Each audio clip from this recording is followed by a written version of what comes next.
Senhoras e senhores, muito boa noite a todos.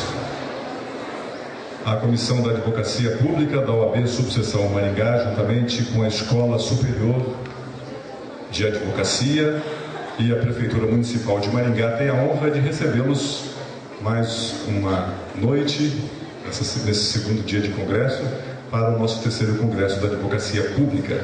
Nós, desde já, agradecemos a presença de todos os participantes. Também queremos agradecer, em nome da Comissão da Advocacia Pública, a todas as autoridades e palestrantes que nos prestigiam nesse segundo dia. Muito obrigado pela presença de todos. Esse congresso nasceu da intenção da Comissão da Advocacia Pública, Subseção Maringá, de criar um espaço que possibilitasse a discussão e a reflexão de temas relevantes à atuação destes profissionais e, dessa maneira, também proporcionar uma maior interação entre os advogados públicos e privados. O terceiro Congresso da Advocacia Pública tem o patrocínio da Itaipu Binacional, da Caixa Econômica Federal, Ayoshi Engenharia, Klockner Leilões, OAB Paraná, e conta com o apoio da AGU, Advocacia Geral da União, a Escola Superior da Advocacia, Escola Superior da Procuradoria Geral do Estado do Paraná, da Escola da Advocacia Geral da União, da UNAF, União dos Advogados Públicos Federais do Brasil, a ANAP, Associação Nacional dos Procuradores de Estado, e a PEP, Associação dos Procuradores do Estado do Paraná. Nós convidamos para tomar assento à mesa de honra, primeiramente, o presidente da OAB, Subseção Maringá, doutor Ayrton Martins Molina.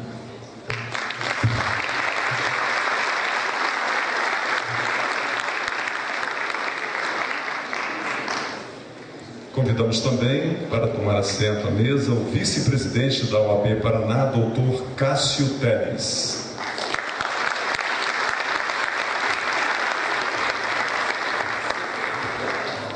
Doutora Vanessa Morzelli, assessora jurídica da Viapar, que irá presidir a mesa neste primeiro painel.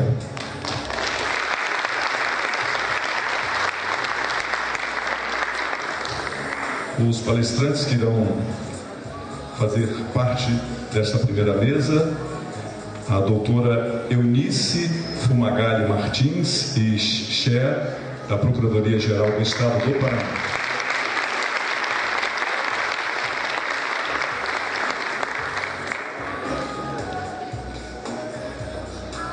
Doutor César Eduardo Zilioto, da Itaipu Binacional, segundo painelista dessa noite.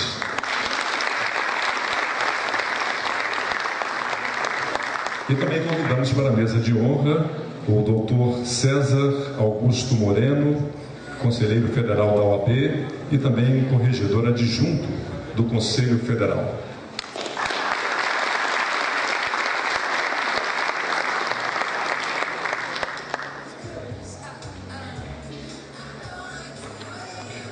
O tema da terceira edição do Congresso é combate à corrupção. Estão sendo debatidos neste evento a legislação para o combate à corrupção, medidas para o enfrentamento e a atuação de destaque dos advogados públicos, que têm papel essencial nessa área.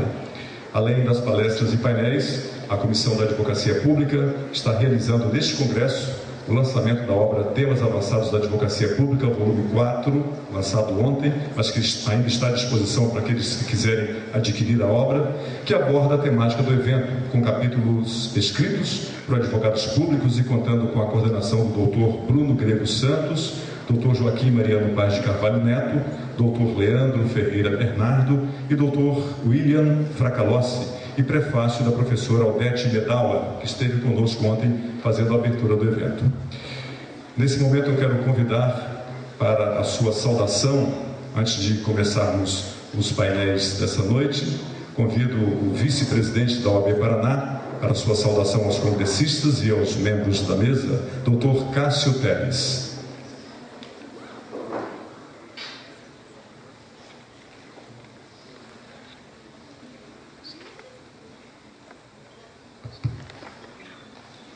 Muito boa noite a todos que prestigiam esse evento.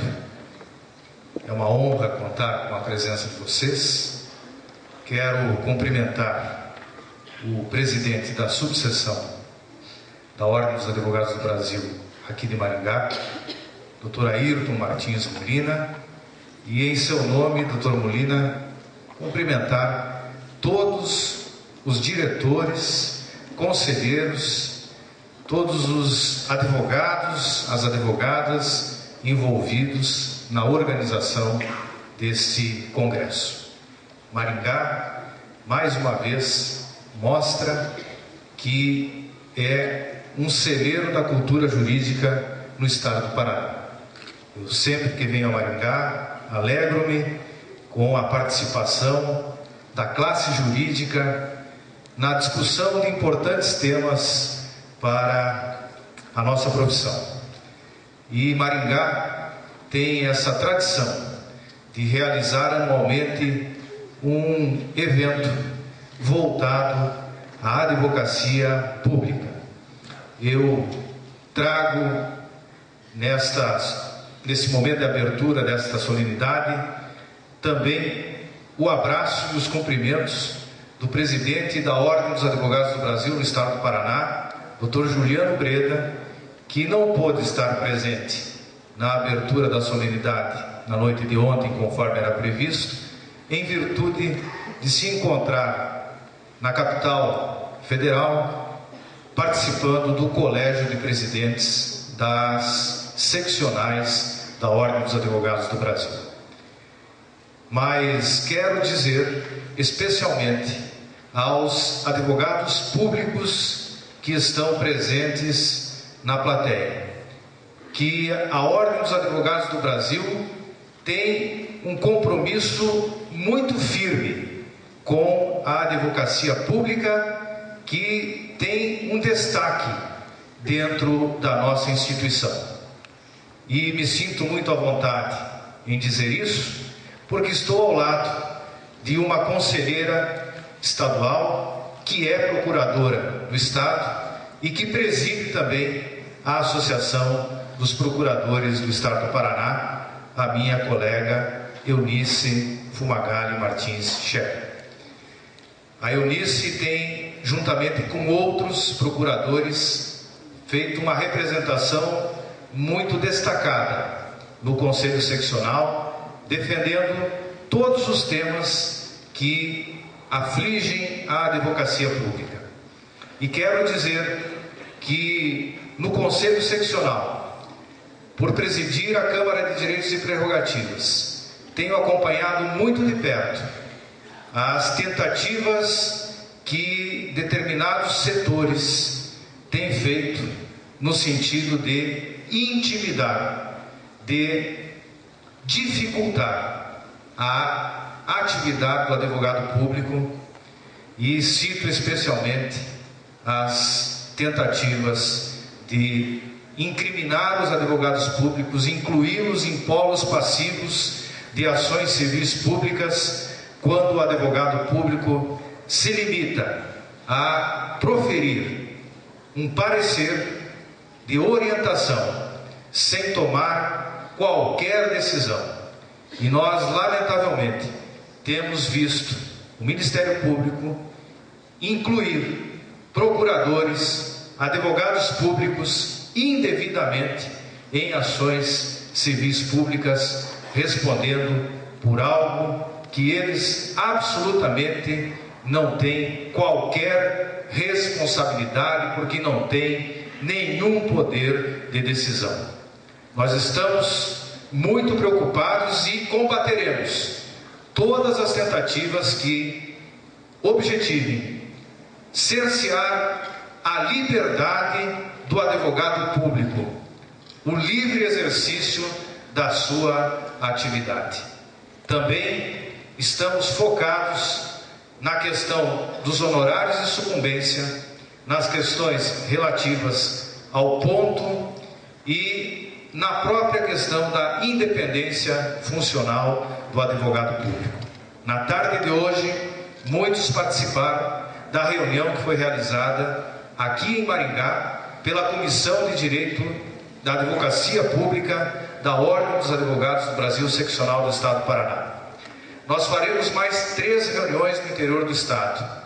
E antes do final do ano, fecharemos com uma reunião em Curitiba, procurando ouvir a advocacia pública de todo o Paraná nas suas reivindicações, postulações e dificuldades, para ao final, como eu disse, antes do final do ano, elaborarmos um documento que servirá de norte para a atuação da Ordem dos Advogados do Brasil aqui no Paraná e que levaremos também ao Conselho Federal para que as postulações legítimas da advocacia pública sejam bem representadas, acolhidas e defendidas.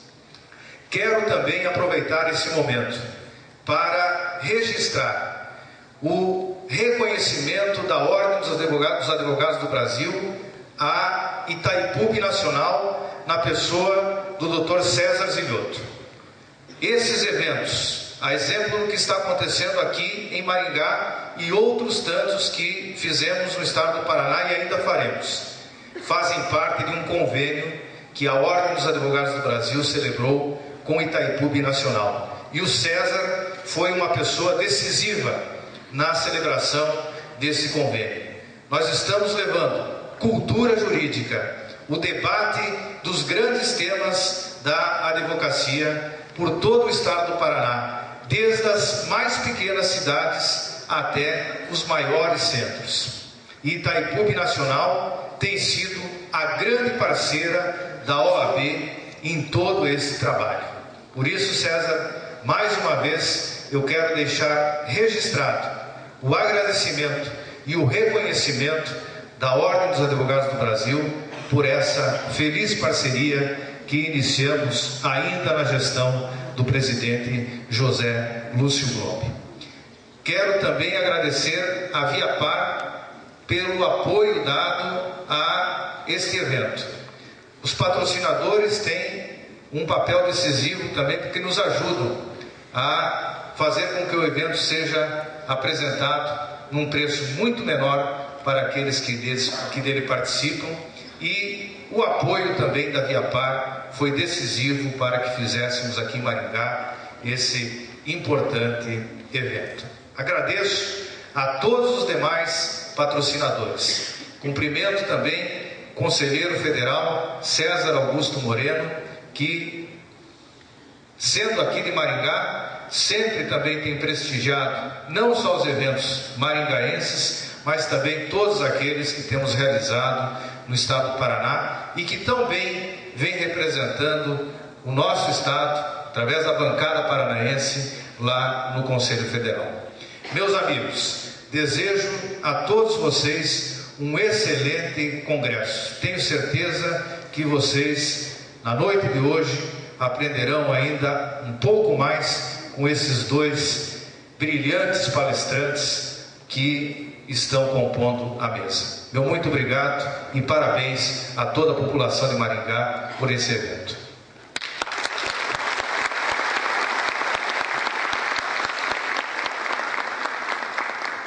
Muito obrigado ao doutor Cássio Teles pelas palavras e pela presença aqui conosco. Também queremos agradecer o doutor Ayrton Martins Molina e o doutor César Augusto Moreno. Os convidamos para ocuparem as cadeiras reservadas para assistirem o primeiro painel com maior conforto. Permanecem na mesa apenas a presidente da mesa e os 2 painelistas, doutora Vanessa Morzelli, doutora Eunice e doutor César Zilioto.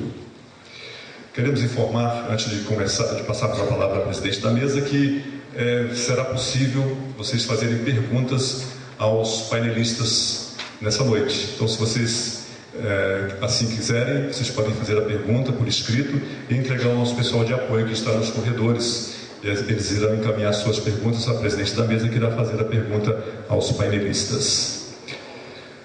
O painel de agora, nosso primeiro painel é Compliance e a Lei Anticorrupção, Lei 12.846/2013, que entrou em vigor no começo do ano de 2014. E nesse momento nós passamos a palavra à doutora Vanessa Morzelli, que irá fazer as suas considerações iniciais e apresentar os palestrantes desse primeiro painel. Boa noite. Em primeiro lugar, eu gostaria de parabenizar a OAB, em especial a Comissão da Advocacia Pública, pelos seus membros, e em especial o Dr. Joaquim e o Dr. Bruno, pela iniciativa, pela persistência, pelo entusiasmo que vem contagiando a todos e principalmente tem nos mostrado, tem nos levado a refletir sobre as atribuições da advocacia, que vão muito além de uma coletânea de livros, de muito estudo, da defesa dos seus clientes, dos interesses, dos direitos, que vão de encontro com edificar conceitos, quebrar paradigmas e construir uma sociedade justa. Esse congresso é um exemplo disso. Deixo aqui registrado a minha satisfação e os meus agradecimentos de poder participar desse evento e dizer que é uma grande honra. Bom, e dando continuidade, com muito brilhantismo, como foi também a noite anterior deste congresso, eu convido a doutora Eunice Fumagalli Martins Scher, que é graduada em Direito pela Faculdade de Direito de Curitiba, mestre em Direito pela Universidade Federal do Paraná, procuradora do Estado do Paraná desde 1987, professora titular, licenciada da Faculdade de Direito de Curitiba, coordenadora do curso de Direito da Faculdade de Direito de Curitiba entre 2003 e 2007, conselheira estadual da OAB em várias gestões, diretora secretária-geral da OAB Paraná na gestão 2007-2009, conselheira titular do Conselho Superior da Procuradoria-Geral do Estado do Paraná, biênio 2012-2013, presidente da Associação dos Procuradores do Estado do Paraná para o biênio 2013-2014, para tecer as suas considerações a respeito dessa lei que já recebeu tantos nomes aí, né, tratando lei de compliance, lei da ficha limpa dos empresários, para que traga para esse público todo aqui uma edificação de conceito e uma clareza de entendimento.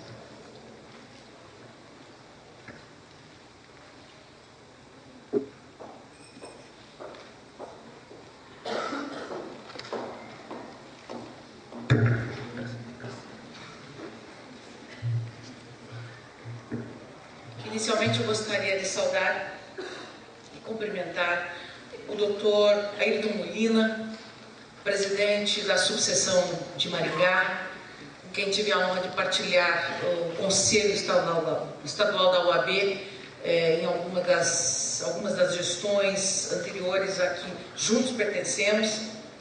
Na pessoa do Dr. Molina, eu quero saudar toda a diretoria da subseção da OAB de Maringá, mas eu peço licença para fazer um destaque e uma saudação especial ao diretor tesoureiro, meu dileto amigo, colega de carreira, doutor Joaquim Mariano Neto, por quem eu tenho também muito carinho.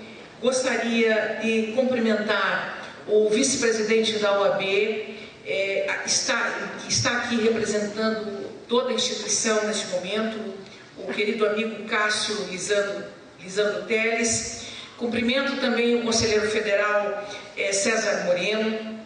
Também não posso deixar de saudar a Comissão da Advocacia Pública, na pessoa do Dr. Bruno e de todos os seus integrantes, parabenizá-los pela iniciativa do evento. Saúdo os meus companheiros de mesa, a doutora Vanessa Morzelli e o Dr. Carlos Eduardo Zilioto.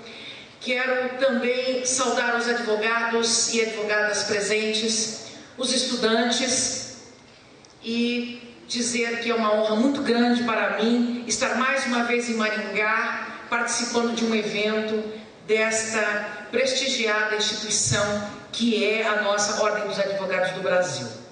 Senhores e senhoras, antes de mais nada é preciso considerar, não podemos esquecer, que a corrupção não é um fenômeno brasileiro e nem é um fenômeno moderno.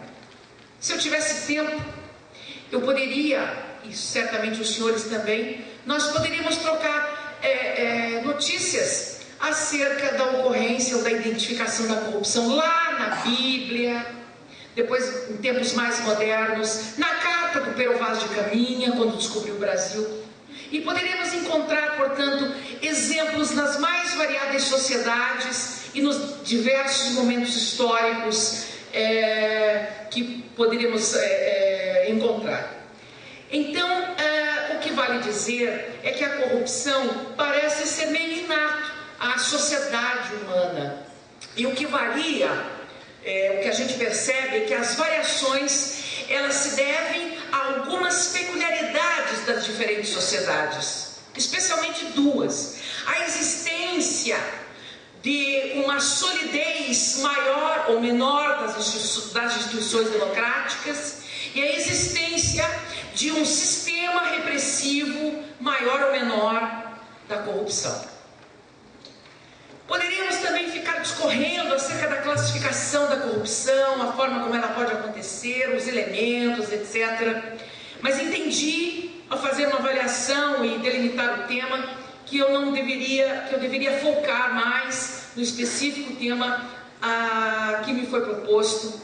Mas antes de nele entrar, eu só gostaria de lembrar que todos os ensaios que se faz na busca de um conceito do que seja corrupção, em todos esses ensaios percebe-se que emerge sempre um elemento que é comum a todas as condutas tidas por condutas corruptas, que é exatamente a ruptura do interesse coletivo. Significa a utilização espúria daquilo que é público para interesses puramente privados ou particulares.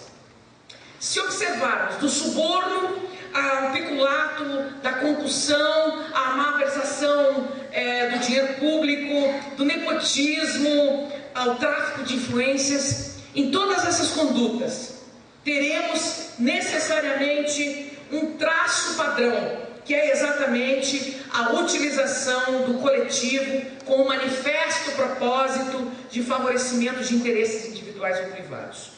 Há um estudo de 2010 da Fiesp, a Fundação das Indústrias do Estado de São Paulo, apontando que a corrupção no Brasil custa 96 bilhões por ano, o que significa que o custo anual varia entre 1,3 e 2,3 do produto interno bruto.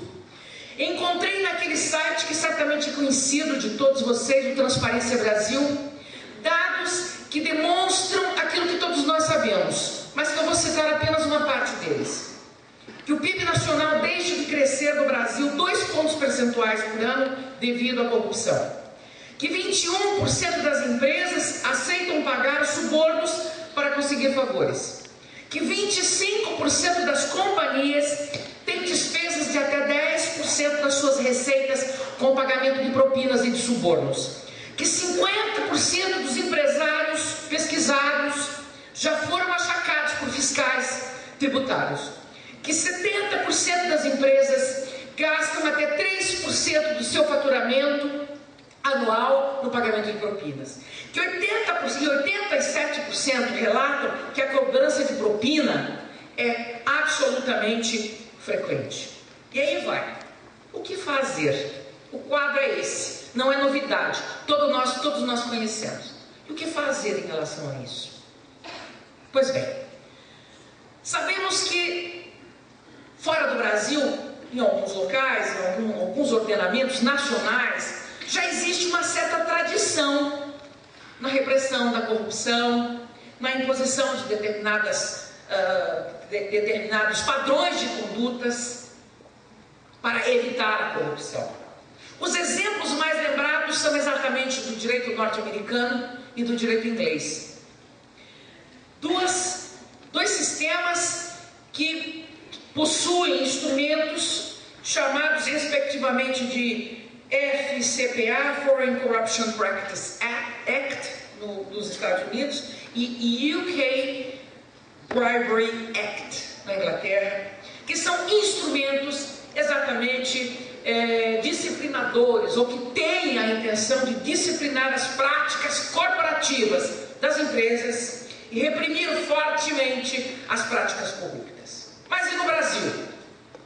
No caso brasileiro, nós não podemos esquecer de que não é recente a existência de instrumentos que servem, ou pelo menos que deveriam servir,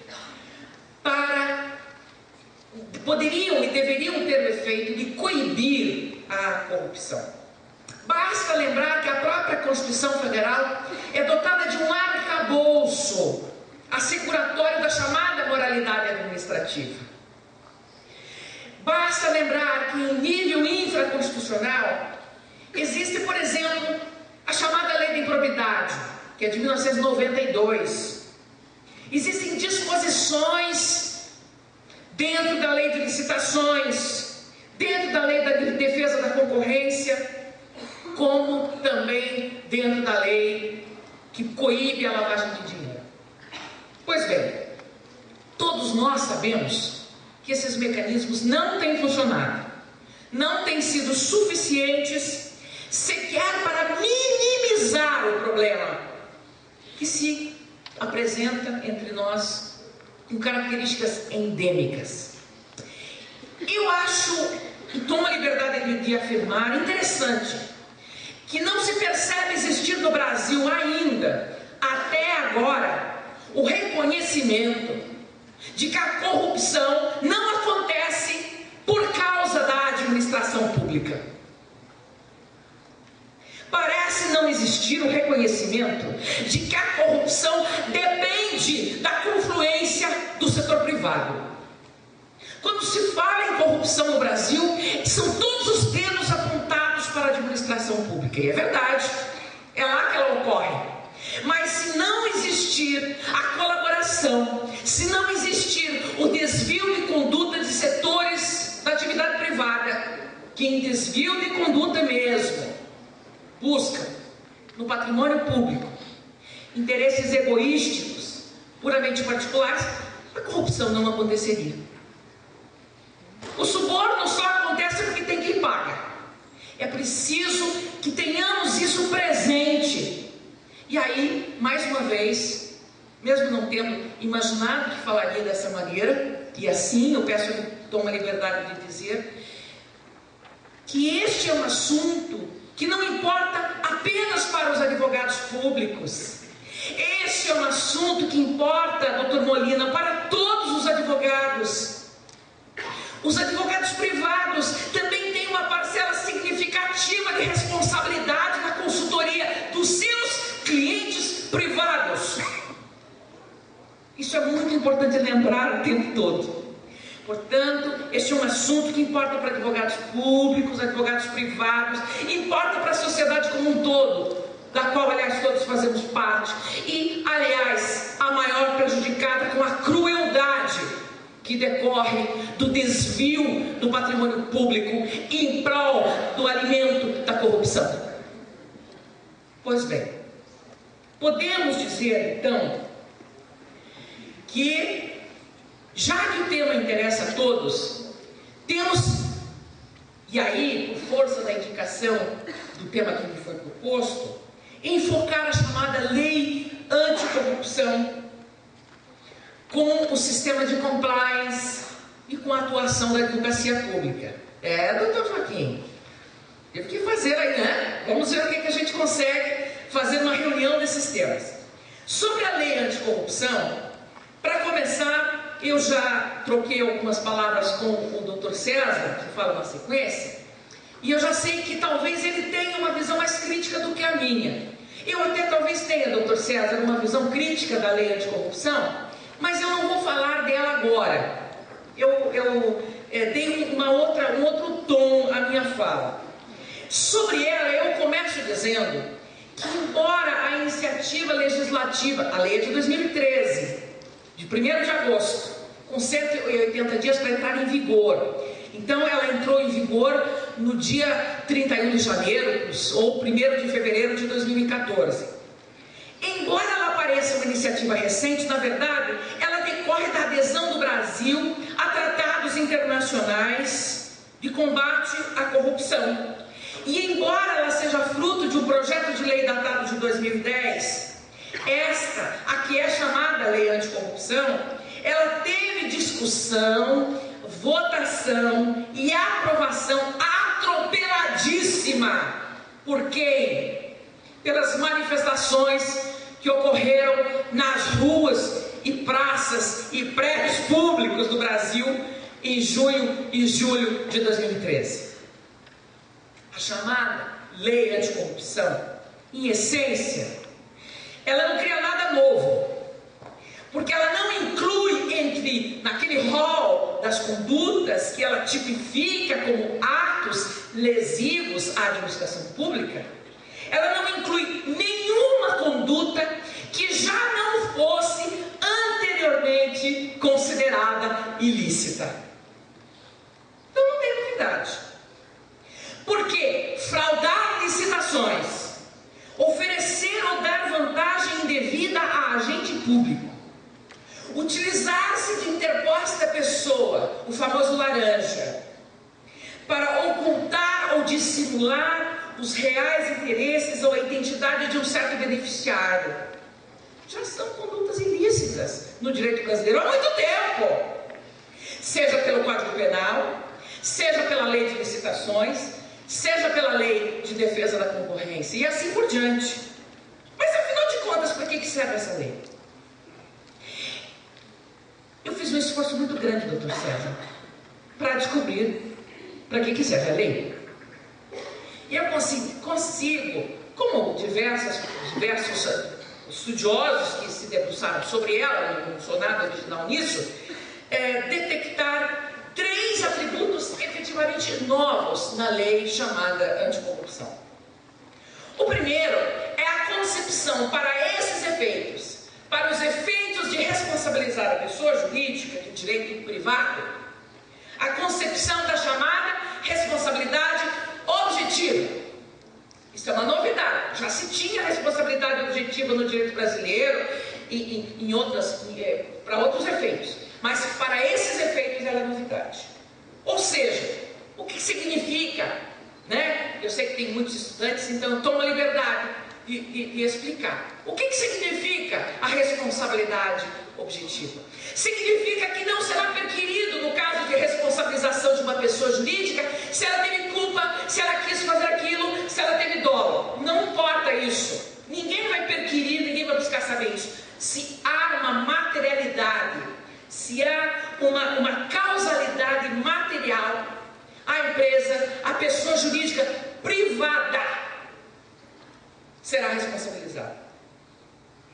Então, num caso concreto, uma pessoa jurídica fica sabendo, recebe uma intimação que ela foi, digamos assim, ela foi chamada, recebe uma intimação para se explicar num procedimento administrativo em que se busca identificar as condutas dela, se tipificam corrupção ou não. Ela vai chegar lá e vai dizer assim: eu não tenho culpa porque quem fez isso foi o meu empregado que eu já mandei embora. Ou foi o diretor que já foi demitido. Ou foi o sócio, tinha um sócio que era corrupto, a gente já dissolveu a sociedade, ele não está mais lá. Isso não adianta.